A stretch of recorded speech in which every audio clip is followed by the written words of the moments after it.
You ever have one of those mornings where you wake up thinking it's just another ordinary day, and then, in the blink of an eye, everything you thought was stable just collapses? That's exactly how it happened to me last spring. I woke up to find my barn half underwater and my heart sinking so fast I thought it might actually leave my chest. My name's Hank. I've been living on this little patch of land in Cedar Creek for, 15 years now.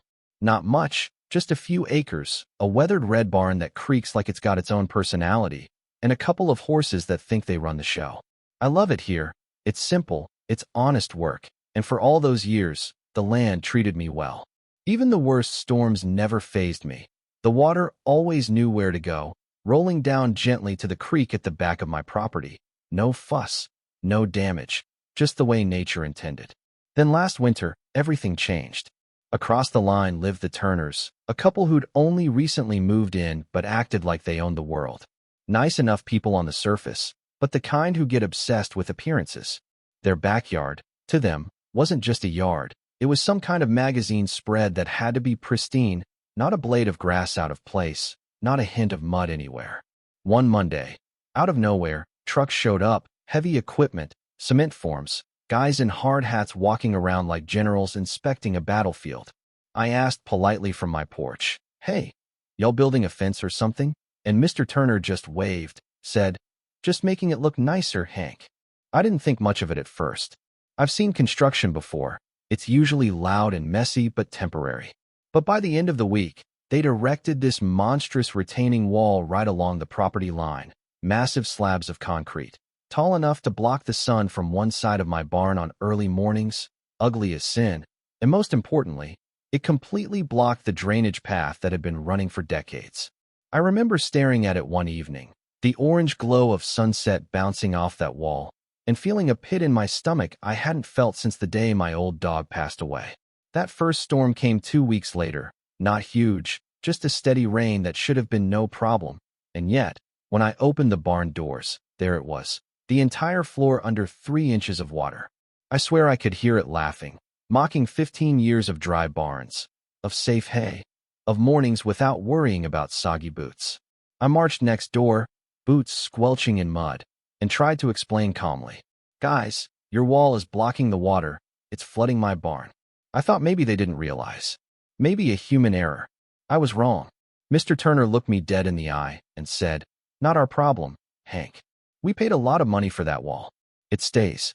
I blinked, trying to process that sentence. Paid a lot of money for it. So that means you get to ruin my barn, my property, my 15 years of work? I left their porch feeling a mix of disbelief and anger, muttering under my breath, "No, not happening." I could have spent a few sleepless nights imagining the straw floating around my boots, dreaming up every revenge plan ever conceived, but I'm not the type to just stew in frustration. I'm a practical man. I've always been practical. So I started digging, figuratively at first, in my head, thinking through the problem. Then I hit the books, county codes, drainage laws, stuff I'd never thought about because, well, for 15 years, I didn't need to. Turns out, any property owner who changes natural water flow, walls, ditches, anything, has to provide a drainage solution. Their wall wasn't just inconvenient, it was illegal. I had options. I could call the county, wait 6 months for an inspector to slog through bureaucracy while my barn continued to float like some miniature Venice. Or I could fix it myself, take matters into my own hands. That thought settled in my chest, and I realized, I don't need to wait for justice. I can make it happen right now. So I did what any stubborn farm guy would do. I rented a trencher, the big metal snake that digs a perfect trench, and I spent 2 days straight moving earth with the kind of focus that borders on obsession. I dug along the edge of my fence, lined it with heavy-duty plastic, filled it with gravel, calculated the slope just right, making sure that water would follow this new path like I was teaching it manners, and at the end, I installed a 6-inch pipe that would send everything, the runoff, the hillside water, anything the Turners had blocked, right into the lowest point of their backyard. I didn't touch their wall, not a single inch of their property, didn't even cross the line. I simply gave water a new home, a polite redirection of forces that had no respect for boundaries until then. Standing back after that first pipe was in, muddy, sweat-streaked, tired but smiling, I felt this rush of satisfaction, like setting a problem free and watching it follow the rules for once. I went inside, poured myself a coffee, and waited for the rain, knowing that the next storm would tell me everything I needed to know. The storm came a week later, gray clouds rolling in like some slow-moving army, rain tapping against the roof, and I could feel that familiar tension building in my chest. But this time, it was different. I walked out to the barn, boots squelching on dry dirt, hay smelling faintly of wet but still safe. And for the first time in weeks, I didn't feel dread. I felt anticipation. The water hit, the gutters ran, the puddles formed along the fence, and then it all followed the new trench. I swear I could almost hear it whispering, "Thank you," as it flowed neatly through the pipe, disappearing toward the Turner's side. My barn stayed dry as it had been for 15 years. And then I glanced across the fence. That's when the scene hit me, and I couldn't help but laugh, a low chuckle that started deep in my belly. Their backyard, freshly sodded, pristine, carefully landscaped, had become a swamp. Mud squelching, puddles forming, water lapping at the edges of their retaining wall, small streams carving through the grass like some miniature river delta. I watched from my porch as Mr. Turner tried to stomp around, in his shiny boots, waving his arms, barking orders at his wife, while Mrs. Turner tried to salvage what she could with tiny little garden shovels, scooping mud here and there. But it was hopeless. The water had found a new path, one that respected physics and patience, not appearances. I called out casually, "Need a hand," just to hear them yell back, "Hank, did you do this?" I shrugged, like I had no idea what they were talking about, and that's when it got fun. I pulled out my phone, opened the pictures I'd taken of the wall construction, the exact measurements, the county code printouts. I leaned against the railing and said calmly, "You guys built this wall, blocked the natural flow. The code says it has to have a drainage solution, so I gave the water a place to go. I didn't cross the line, I didn't touch your wall, but water has to go somewhere." Mr. Turner's face went red, veins bulging, his jaw tightening like he was about to bite someone. Mrs. Turner crossed her arms, tapping her foot in that impatient way, mud squashing under her sandals. I could almost hear the words they wanted to yell, but they were caught between anger and disbelief, and that pause was beautiful. Over the next couple of storms, things escalated. The Turners tried every trick in their playbook, small trenches, sandbags, hoses, but nothing worked. Each rain was a test, each cloud a reminder of their oversight, their refusal to acknowledge reality. And me? I just went about my business. Morning coffee on the porch, checking the chickens, watching the water ripple across their lawn. It was like watching karma in real time, polite but unrelenting. I'm not proud of that glee, but man, it was satisfying. The key here wasn't revenge. It was precision, strategy, a lesson delivered without lifting a hand across the line. And then, the phone call came from the county. Inspector Mason, nice guy, middle-aged, graying at the temples. He said he'd come by to check on a complaint about drainage. I smiled, invited him over, and when he walked through my barn, he could see it all immediately. The trench, the pipe, the slope, the way water now obeyed the laws of physics instead of stubborn pride. We walked to the fence line, and I let him look over to the Turner's swamp, and I think even he had to hide a smirk. He took measurements, snapped photos, and said, "Yeah, this wall doesn't comply. They're going to have to make adjustments." Music to my ears. I went back inside, poured another coffee, and just listened to the rain hitting the roof, feeling this strange mix of relief and vindication. The Turners eventually had to tear out half of their wall, put in a proper culvert that restored the original drainage path. I didn't celebrate in front of them. They were humiliated enough, but inside, it felt like all 15 years of quiet, steady work on this farm had earned a little justice. And you know, there's a lesson there. Sometimes, people see you and your property as an obstacle, a backdrop to their own ambitions, and they forget that the world doesn't bend to ego. Water doesn't care about money. It doesn't care about appearances. It just follows the path it's given. And if you redirect it smartly, if you respect the laws and physics and a little common sense, you can fix a problem and make the universe do your bidding without ever breaking the rules. I'll be honest, though, the Turners' tantrums were something else. I remember Mrs. Turner stomping over one morning, mud up to her ankles, holding a dripping pair of flip-flops, yelling, "Hank, this is sabotage." I smiled, wiped some coffee off my lip, and said, "Ma'am, It's just a pipe and a trench. Water had nowhere to go, so I gave it somewhere. I'm not a magician, just a farmer following gravity. Mr. Turner tried to interrupt, waving his hands like a conductor losing control of an orchestra, but I just nodded politely and let him sputter. In those moments, I thought about all the times I'd seen neighbors bicker over fences, over nothing, over who gets the sun and who gets the shade. But this wasn't nothing. This was my barn, my livelihood, my 15 years of work underwater. And yet, I didn't get to throw a tantrum. I didn't get to build a wall back in retaliation. That would have been petty, would have crossed lines. Instead, I chose precision. I chose patience. I chose the long game. And watching it unfold, storm after storm, seeing them scramble while my barn stayed bone dry, there was a strange kind of poetry in that. I even took some pictures, not to gloat, but because the scene was so cinematic, so absurd in its own way. Muddy lawns, frantic shoveling, expensive outdoor furniture half submerged. It was like a David Lynch movie set in suburbia. Friends who came by later laughed when I showed them. And honestly, so did I. But the satisfaction wasn't in laughing at them. It was in knowing I did the right thing, that I protected my property, that I respected boundaries, and that in the end, nature and law aligned to reinforce fairness. By the time the inspector returned, the Turners had spent more on the corrective measures than they had on the wall in the first place.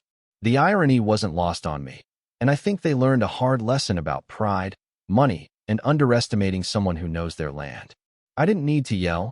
I didn't need to storm in with lawyers. I didn't even need to curse under my breath. It was all handled by brains, sweat, and a little bit of foresight. And standing there on my porch one evening, watching the golden sun hit the last puddles in their yard, I realized something deeper.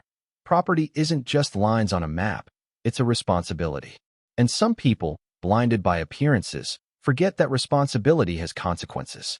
Water, gravity, laws, they don't negotiate, they don't lie, and sometimes that's the only way the world teaches people a lesson they'll actually remember. I never got the sense that they'd ever fully appreciate it. But for me, I felt a quiet victory, a confirmation that doing things right, even when no one's watching, matters more than anger, more than money, more than pride. And yet, even as I smile thinking back, there's a little twist in the story I didn't see coming, a little thread dangling that's still unresolved. A few weeks after the county forced the Turners to rip out half that wall, things finally started settling down around Cedar Creek. The grass came back, the mud dried up, and the storms rolled through without turning my barn into an indoor swimming pool. On the surface, everything looked fixed. But if you've lived in a small community long enough, you know people don't just move on from something like that. They talk. At the feed store, at church parking lots, over coffee at Miller's Diner. Folks had opinions. Some thought I was a genius, others thought I'd gone too far, and a few acted like I'd committed some kind of country war crime by letting nature embarrass my neighbors. Funny thing is, nobody ever asked what it felt like standing ankle-deep in freezing water at 6 in the morning wondering if years of work were about to rot away because somebody wanted a prettier backyard. They only saw the ending, not the part where I spent nights staring at the ceiling trying to figure out how to protect the only real home I've ever had. One afternoon, maybe a month later, I was fixing a loose board on the barn when I heard tires crunching slowly on the gravel driveway. I looked up expecting a delivery truck or maybe old Charlie from down the road coming by to borrow tools again. But it was Mrs. Turner. Alone. She stepped out wearing jeans and a faded sweatshirt. No makeup, no attitude. None of that polished suburban energy she usually carried around like armor. She looked tired. Honestly, she looked human for the first time since they moved in. She stood there awkwardly for a second while I wiped my hands on a rag, and then she said something I genuinely never expected to hear. I think we got off on the wrong foot. I almost laughed right there because wrong foot was one way to describe flooding a man's barn. But I stayed quiet. She looked over toward the property line, toward the section of wall that had been torn apart and rebuilt with the drainage culvert running through it now, and she sighed.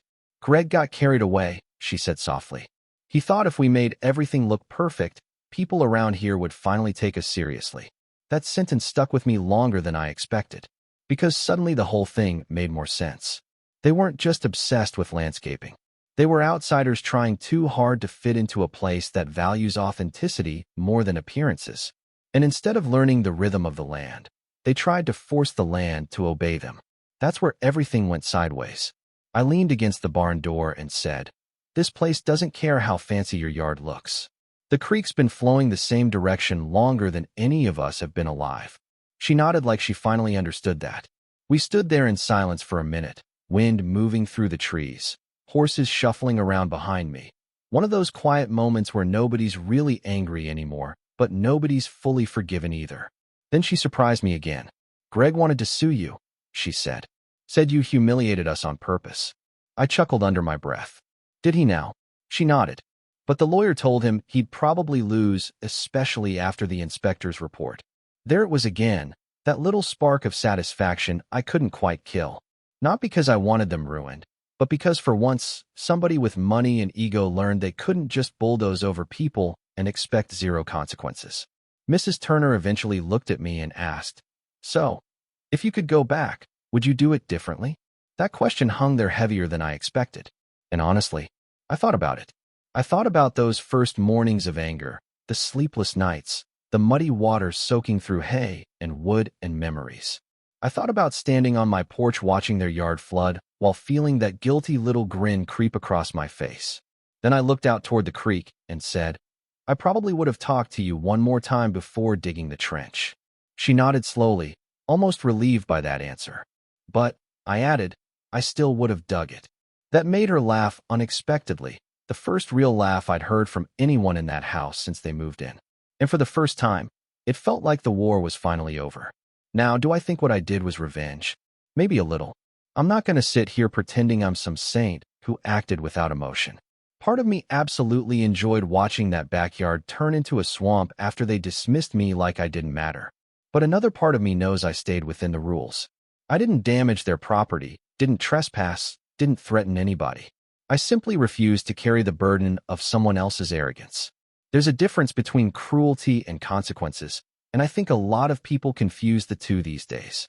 Sometimes consequences just arrive wearing muddy boots. These days, when storms roll through Cedar Creek, I still step out onto the porch with a cup of coffee and watch the rainwater move through that culvert exactly the way it's supposed to. My barn stays dry, the creek keeps flowing, and the Turners, well, they wave now when they drive by. Not friendly exactly, but respectful. Honestly, I'll take respectful over fake nice any day of the week.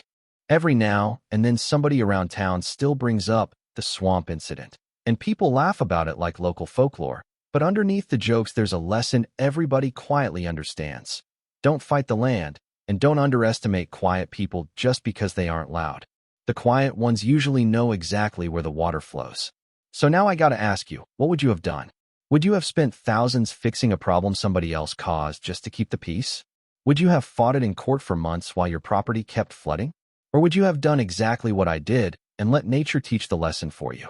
Drop your thoughts in the comments, because I promise you, around here, people still argue about whether I was justified or just petty enough to be unforgettable.